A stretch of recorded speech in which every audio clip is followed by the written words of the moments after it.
먼저 후보자님께 진심으로 축하드립니다. 감사합니다.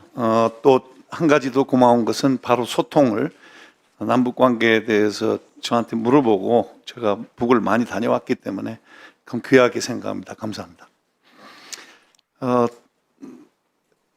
남북 관계가 굉장히 복잡하고 어려운데 참 어렵습니다. 저는 개인적으로 후보님에 대해서 다른 충분히 질문이 나왔기 때문에 개인적인 거에 대해서는 사생활에 대해서는 묻지 않겠습니다. 단 우리 민주당에서 제가 혁신위원장 할 때 우리 당에 저한테 아주 비급하게 저희 병원에도 공문 보내고 저기 전라남도 순천에도 공문 보내고 사람을 들치는데 좀 우리 민주당도 좀 성숙해졌으면 좋겠어요. 그런 의미에서 짚고 넘어가야 됩니다. 그 다음에 역사를 볼 때 지금 우파 정부를 많이 비난을 하는데 2003년도에 노무현 정권 때 한 20분 노무현 대통령을 인수위 때 제가 브리핑을 드리고 그 다음에 핵에 대해서 저한테 우리가 잘만 하면은 포기하지 않겠냐. 절대 포기 안 합니다. 왜냐하면은 그들이 그 나라가 워낙 가난하기 때문에 이념과 사상을 떠나서 아마 핵 포기는 안 할 겁니다. 근데 상당히 로맨티시즘에 빠져 있고 그 다음에 문 정권 때 2018년 9월 20일 백두산에서 만세 부르고 그 다음에 2020년 6월 16일 날 연락사무소 폭파했습니다. 이런 것은 잊어서는 안 될 것 같아요. 로맨티시즘 북과의 김대중 대통령도 우리가 강한 국방 바탕에서 협상해야 된다는 걸 여러 번 강조한 걸로 기억합니다. 그리고 어떤 핵무기는 보유국이 됐습니다, 북한이. 그래서 우리가 핵에 대해서 저는 개인적인 생각인데 어느 형태로든지 핵을 남한에 보유하고 그 다음에 이제 제재를 푸는 것은 좋다고 생각합니다. 민간 교류를 적극적으로 저는 NGO들도 다 실패했고 또 정부끼리도 실패했고 결국은 기업이 들어가서 북을 변화시키는 데 도움이 될 거리라고 개인 생각합니다. 햇볕 정책은 저도 찬성합니다. 단 방법론에서 많은 돈이 북쪽에 가서 좀 유감스럽다고 방법론에 대해서만 조금 다르게 생각합니다. 우리 후보님께서 새로운 남북 관계가 지금 사람들이 지쳤어요. 남쪽에서도 많이 기증한 사람들도 개인들도 그렇고 정부도 그렇고 새로운 방향에 대해서 한 말씀 좀 꿈꾸고 있는 어떤 시프트, 패러다임 시프트, 어떤 새로운 방식에 대해서 한 말씀 좀 해주시면 고맙겠습니다.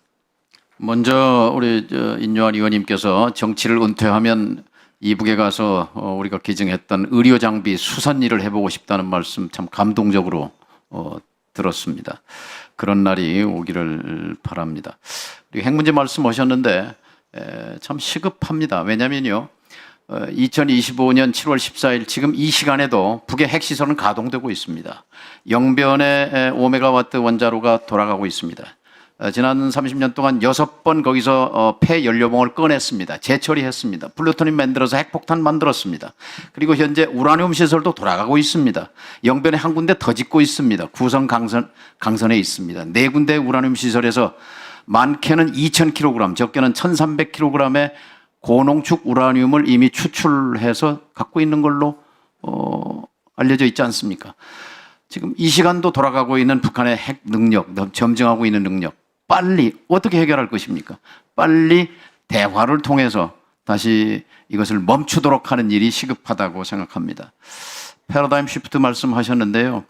저는 아까 말씀처럼 독일을 배워야 합니다. 초당적으로 가야 합니다. 그래야 힘이 생깁니다. 일관성으로 가면 우리도 멀지 않은 시일 내에 한반도의 새로운 그런 지평선을 볼 수 있게 되리라고 생각합니다. 전적으로 같은 생각입니다. 독일의 빌리 브란트가 법적으로 근데 사실 1년 동안 민주당 보고 법제화하자고 그랬어요. 통일로 가는 길을 빌리 브란트한테 좀 빌리자 아이디어를. 근데 좀 반응이 조금 솔직히 미흡했어요. 우리 민주당 의원들 오늘 많이 야단치는데 앞으로 또 민주당이 영원히 무슨 다수당이 되라는 법이 없거든요.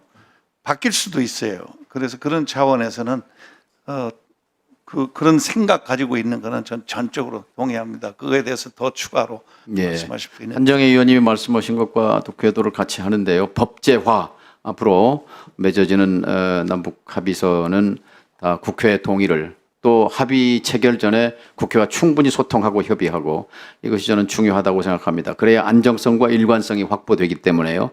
그리고 하나 정말로 우리가 할 수 있는 일, 아까 6대 합의서를 35년 지각했지만 지금이라도 국회가 비준 동의를 하는 것은 굉장히 의미 있다고 생각합니다. 국제법적으로도 가령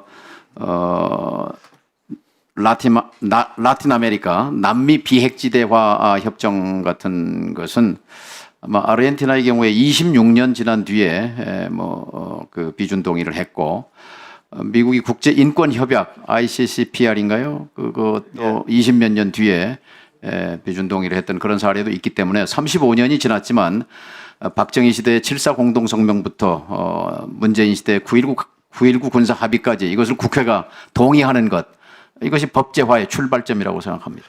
마지막으로 그 민주당 비서실장했던 임종석이 두 나라 얘기를 해서 매우 저는 섭섭하고 옳지 않다고 생각합니다. 그거에 대한 생각하고 두 번째는 트럼프가 이제 김정은하고 가까운 관계로 코리아 패싱이 되지 않을까는 정말 걱정스럽습니다. 그래서 그 좀 적절치 않은 임종석 실장의 발언과 트럼프 행정부를 한국이 패싱 당하지 않도록 어떻게 실리적으로 하실 건지 한 말씀 해 주십시오. 통일하지 말자, 그 발언이 굉장히 자극적이었고 그것은 저는 헌법 정신도 위반이고 적절하지 않다고 판단했습니다. 그러나 우리가 실용주의를 계속 강조합니다마는 실용적 접근이라는 것은 현실로서 원효 대사가 말씀했듯이 불일 불이 하나가 아닙니다. 엄연히 두 국가로 살고 있습니다. 유엔에 가입했고 그리고 세계 164개국이 북한과 남한을 동시에 수교했습니다. 이게 현실입니다. 두 국가입니다. 근데 불이 둘이 아니다.